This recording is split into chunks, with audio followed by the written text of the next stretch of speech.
मी SSBT कॉलेजची विद्यार्थिनी आहे, जी की फी संदर्भात बोलते। सर मी आज फी म्हणजे एकीकडे म्हणता की मुलगी शिकवा मुलगी वाचवा, पण आज इथं येऊन म्हणजे कार्यालयात येऊन आम्हाला ते म्हणजे बघायलाच भेटलं नाही सर। माझे पेरेंट्स हे शेतकरी आहेत सर, आणि मी एक नॉर्मल फॅमिलीतून बिलॉंग करते।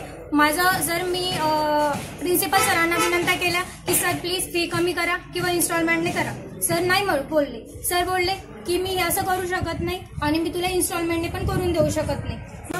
सगळ्या मुलींकडून ट्युशन फी 25,000 घेतली जाते आणि माझ्याकडून ही ट्युशन फी 31,000 घेतली जाते आणि सांगितलं जातंय की ही युनिव्हर्सिटी वाढून देते फी तुला, आणि तुझं सीट युनिव्हर्सिटी मधून 60 सीट आले होते त्यात घेतले जाते। पण जेव्हा मला रिसिप्ट देता येते याची ऍडमिशनची जी पावती देता आहे त्याच्यात ती युनिव्हर्सिटी फी असं डिनोट करत नाहीये। 6,000 रुपये 6,000 ही अदर फी म्हणून लावताय। या सगळे वेगळी फी भरताय आणि मी वेगळी फी भरते। मी त्यांना खूपदा बोलली सर की माझं असं आहे की युनिव्हर्सिटीला जाऊन सांगते मी की माझ्याकडून 6,000 रुपये फी कशी घेत आहे, तर ते मला म्हणताय तू युनिव्हर्सिटीला जाऊ नको सर, आम्हाला GR लागू झालेला आहे, तू GR लागू पण करून देत नाहीये, स्कॉलरशिप पण देत नाहीये, तर आमची एवढीच विनंती आहे की आम्हाला हा GR लागू करून द्या आणि आमची फी कमी करून द्या, 0 फीस करून द्या। GR संदर्भात चर्चा केली तर काय म्हटलं ते? GR संदर्भात चर्चा केली तर ते आम्हाला सांगताय की तुम्हाला लागू नाही, तुमचं कॅप मध्ये ऍडमिशन झालेलं नाहीये आणि आमचं कॅप थ्रूच ऍडमिशन झालेलं, आमची CET झाली होती।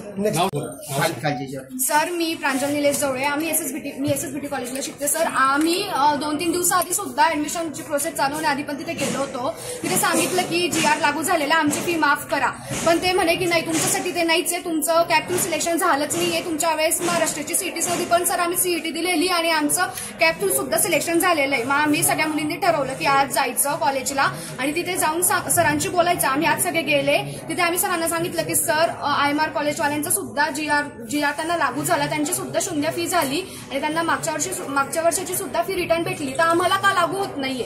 तर ते म्हणे की आम्हाला दुसऱ्या कॉलेजचं सांगू नका आणि इकडची तिकडची अफवा ऐकून आमच्या समोर ते आणू नका। कालची असं म्हटले ते आम्हाला की 2-3 गोष्टी ऐकून तुम्ही आमच्यासह फी कमी करण्याबाबत येऊ नका, तुम्हाला ते नाहीये। तर आम्ही सांगितलं की सर असं कसं काय आम्हाला नाहीये, जर GR आलेला मागच्या वर्षापासून GR आलेला आहे आणि GR मध्ये असं लिहिलेलं नाहीये की त्याच्या आधीच्या ज्या मुली त्यांना नाहीये असं।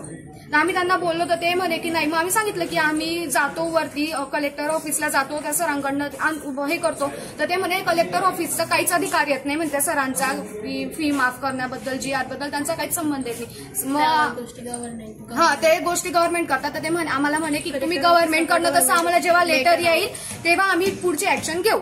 म्हणून मग आता आम्ही मामांच्या GR येऊन सुद्धा ते लेटर येऊन सुद्धा आम्ही तुम्हाला आता कोणतं लेटर देऊ? गव्हर्नमेंटचं एवढं मोठं लेटर। मग त्यांनी एका सरांना फोन केला होता, ते बोलले मग ते आम्हाला म्हणे की ठीक आहे म्हणे तुम्ही जा कलेक्टर ऑफिसकडनं तसं निवेदन पत्र घेऊन या, मग आम्ही पाहू पुढचं काय करायचं ते। मग आम्ही राजूमामा भोळेंच्या ऑफिसला गेलो, तिथे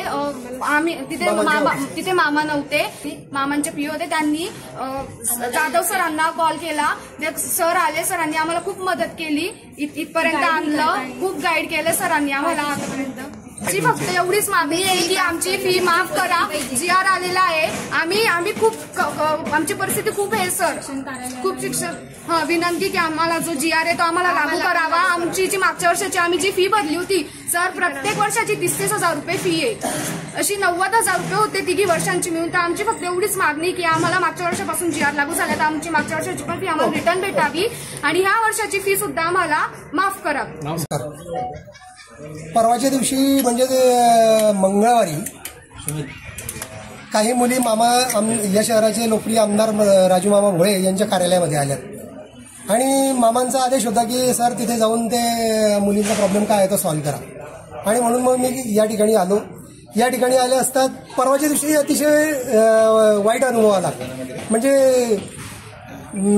अधिकारी वर्ग जो होता म्हणजे मराठी मॅडम होत्या, त्या अतिशय निरुत्साही पद्धतीने त्यांनी आम्हाला फेस केलं।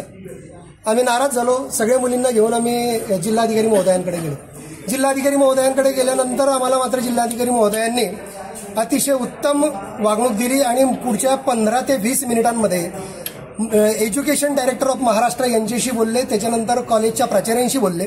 कॉलेजच्या प्राचार्यांशी बोलल्यानंतर पुढच्या 1 तासामध्ये मुलींना कॉलेजमधून फोन आले आणि तो प्रॉब्लेम सॉल्व्ह झाला। सर्व मुलींना मोफत शिक्षण मिळेल असा आदेश कॉलेजने सुद्धा काढला आणि मागची फी सुद्धा आम्ही देऊ असं त्यांनी सांगितलं. ही बातमी सर्वत्र पसरल्यानंतर, मीडियामार्फत, तुमच्या मार्फत पसरल्यानंतर आज त्या मुली दुसऱ्या कॉलेजच्या मुली, म्हणजे आज SSBT या कॉलेजच्या, कालचा विषय हा IMR कॉलेजचा होता.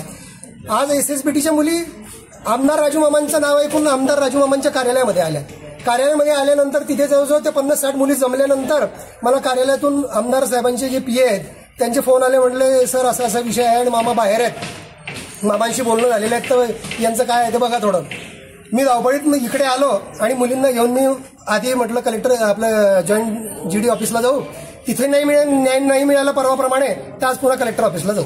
आज या ठिकाणी आलो तर या ठिकाणी सेम तीच उदासीनता प्रशासकीय अधिकाऱ्यांची, मराठी मॅडमांची होती.